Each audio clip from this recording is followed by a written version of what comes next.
उद्धव ठाकरे यांना दंगली घडवायच्या होत्या अशा शब्दात नितेश राणेंनी उद्धव ठाकरेंवर गंभीर आरोप केलाय।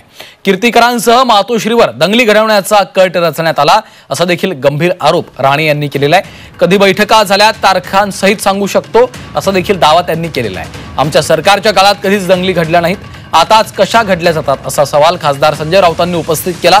तर उद्धव ठाकरेंना दंगली घडवायच्या होत्या, कीर्तिकरांसह मातोश्रीवर दंगली घडवण्याचा कट रचण्यात आला होता असाही आरोप नितेश राणे यांनी केलेला आहे।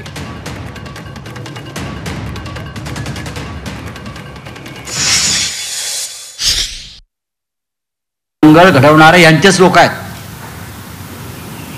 कुणाची हिम्मत आहे का आमच्या सरकारच्या काळात दंगली घडल्या नाहीत?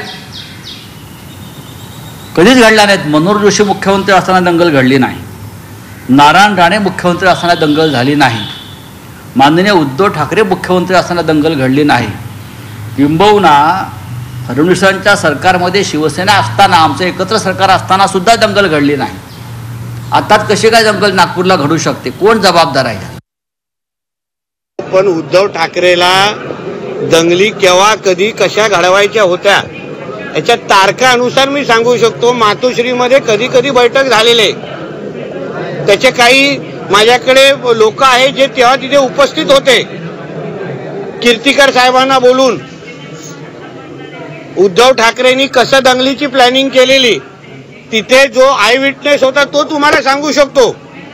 म्हणून तेव्हा संजय राजाराम राऊत शिवसेनेमध्ये नव्हता, लोकप्रभामध्ये होता। म्हणून उद्धव ठाकरेला जेवढा आम्ही ओळखतो ना तेव्हा तेवढा संजय राजारामला ओळखत नाही।